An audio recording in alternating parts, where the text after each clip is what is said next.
I'm going to show you a proof for the differentiation of a monomial in one variable. So what I mean is, let's say you had something that looked like this. Let's say f of x is equal to ax to the n. Now the power rule says that the derivative of this is equal to n times a times x to the n minus 1, or just a n x to the n minus 1, where this is all multiplication in between here.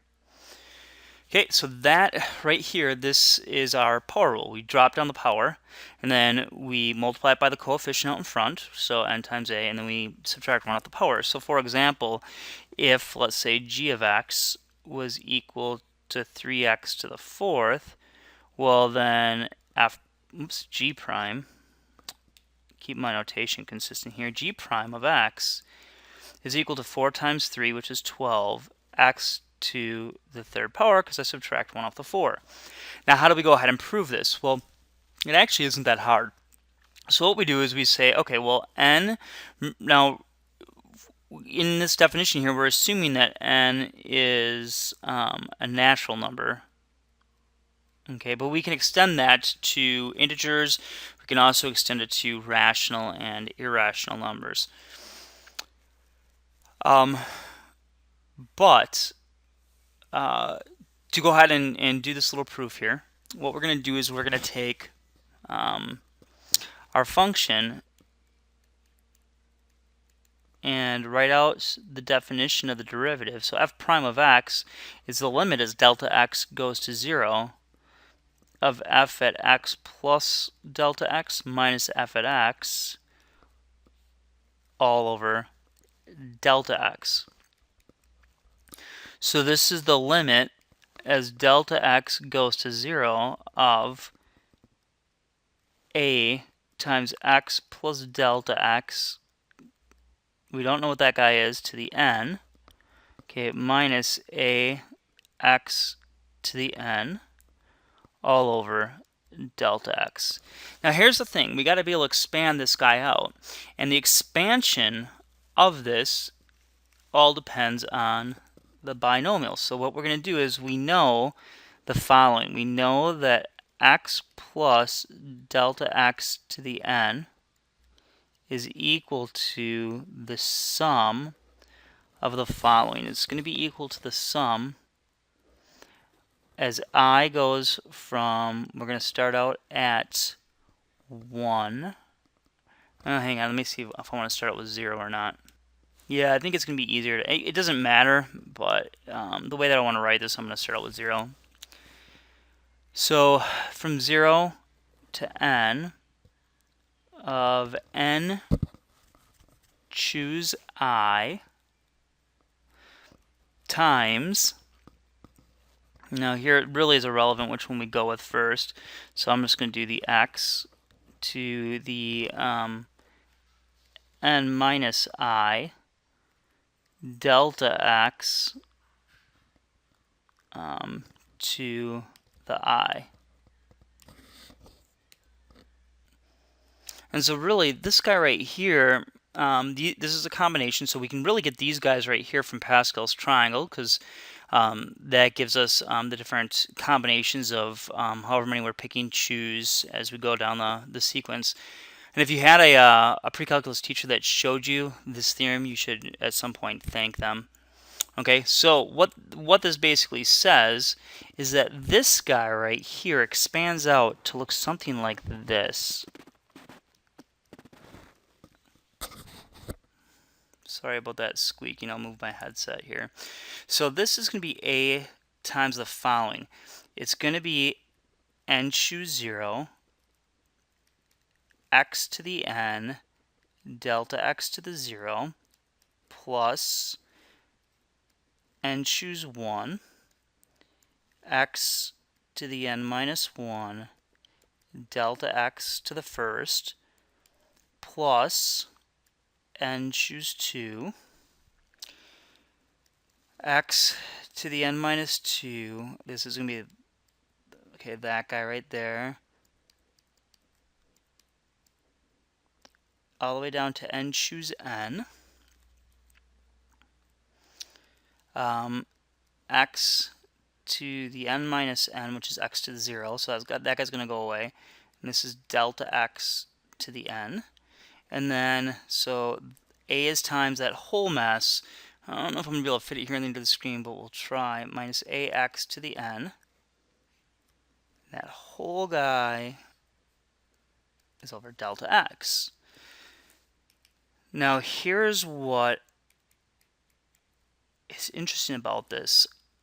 Every one of these terms in here has a delta x except for the first guy. So watch, though, I can go ahead and reduce this. N choose 0 is 1. So this is going to be a times the following. 1 times x to the n times 1. That guy's 1. If you don't know this formula, if you have a choose b, that is a factorial over a minus b factorial times b factorial. Okay, so let's continue down here.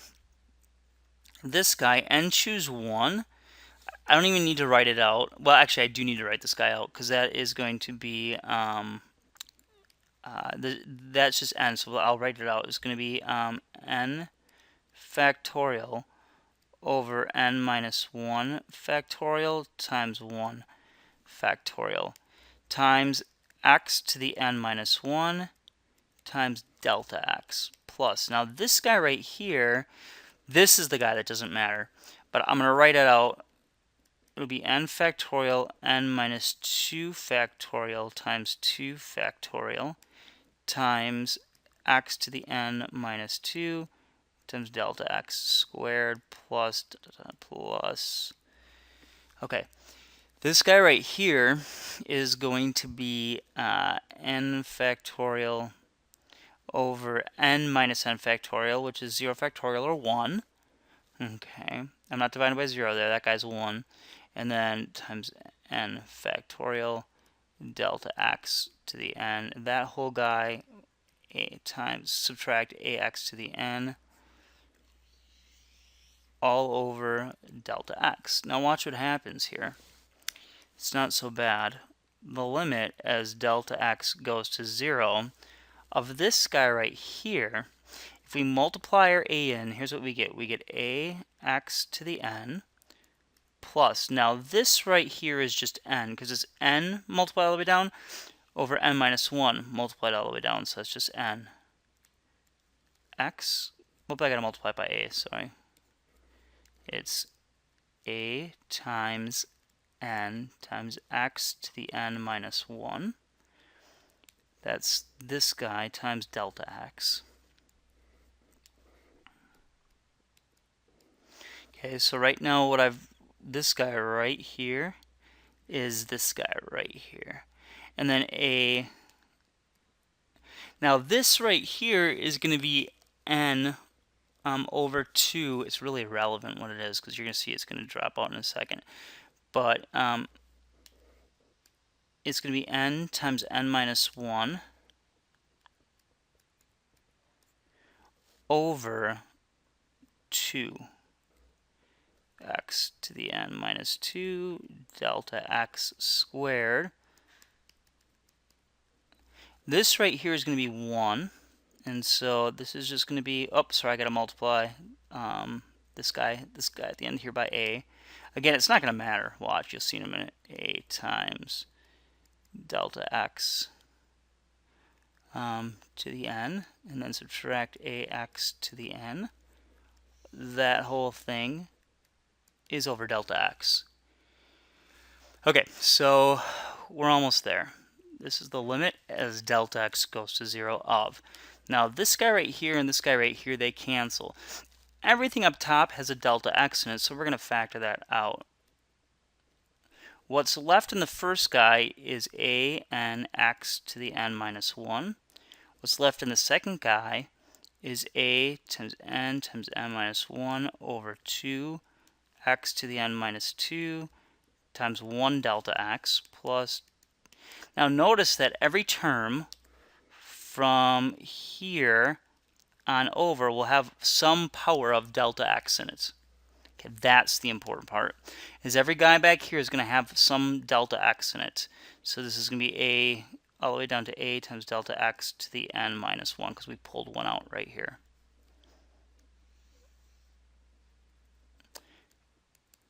And so now the delta x's cancel.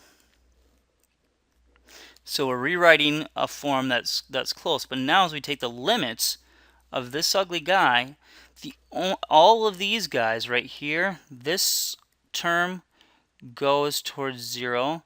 This term goes towards 0, and everything else in the middle goes to 0. So all that we have left is just this term right here. So this is equal to a n x to the n minus 1. And if you go back up, we should have a n x to the n minus 1. And that is what f prime of x is. So now we've just proven, we've just derived the power rule.